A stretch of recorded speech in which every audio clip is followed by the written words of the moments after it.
बहुत समय पहले समरगढ़ राज्य में एक पुराना अंबर महल था, जहां रात के गहराने पर एक लड़की की आवाज सुनाई देती थी। कृपया मुझे मुक्त करो।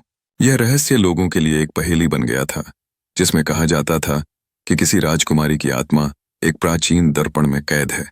सरकारी गुप्तचर और खोजकर्ता इस रहस्य को सुलझाने की लगातार कोशिश कर रहे थे, पर सफलता हाथ नहीं लगी। राजा इस समस्या से बेहद परेशान थे।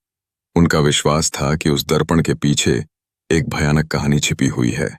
तभी एक दिन दक्षिण के राजकुमार आर्यन का आगमन हुआ। साहसी और ज्ञानी, वह तंत्र विद्या में निपुण था। राजा ने उससे निवेदन किया कि वह इस रहस्य को सुलझाए। गहरी रात में आर्यन अकेला महल पहुंचा, जहां टूटी खिड़कियां और धूल भरे कमरे उसे एक खौफनाक परिदृश्य में धकेल रहे थे। महल के अंदर उसके कदम उसे चांदी के फ्रेम वाले एक पुराने दर्पण तक ले गए। जैसे ही उसने दर्पण को छुआ, उसमें हलचल हुई और एक सुंदर, उदास युवती का चेहरा उभरा। कारण पूछने पर युवती ने कहा, मैं राजकुमारी सुरभि हूं। मुझे 100 साल से इस दर्पण में कैद किया गया है। इस रहस्य को जानने के बाद आर्यन ने पूछा, किसने किया ये तुमसे? सुरभि ने अपने दुख भरे भूत को बताया, जिसमें क्रोध और प्रतिशोध की कहानी थी। राजकुमार देवांश की ईर्ष्या ने उसे अघोरनाथ नामक काले जादूगर की मदद लेने के लिए मजबूर किया। जादूगर ने सुरभि की आत्मा को दर्पण में कैद कर दिया, जबकि उसका शरीर गायब कर दिया।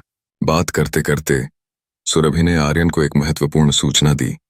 दर्पण के पीछे लाल नीलम है, उसे तोड़ दो। आर्यन ने अपनी तलवार उठाई और अघोरनाथ की आत्मा के सामने खड़ा हुआ। अघोरनाथ ने जादू फैलाया, लेकिन आर्यन के हौसले ने उसे मजबूत बना दिया। उसने लाल नीलम को तोड़ ढकर अघोरनाथ को धुएं में बदल दिया। दर्पण टूट गया और सुरभि की आत्मा स्वतंत्र हो गई। हालांकि उसके शरीर की अनुपस्थिति के कारण वह जीवित नहीं हो सकी, फिर भी उसके चेहरे पर संतोष का भाव था।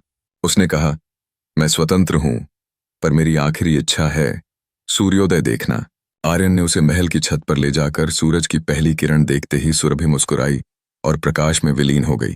इस घटनाक्रम के बाद आर्यन ने राजा को सब बताया, जिसने घोषणा की, हम अपने पूर्वजों के पाप स्वीकारते हैं। राजकुमारी सुरभि की आत्मा को न्याय मिला। पूरे राज्य ने अंबर महल के श्राप से मुक्ति महसूस की और राजधानी में स्वतंत्रता का उत्सव मनाया। कुछ दिनों बाद विदा होते समय आर्यन ने कहा, जहां भी किसी आत्मा के साथ अन्याय हुआ होगा, मैं वहां पहुंचूंगा।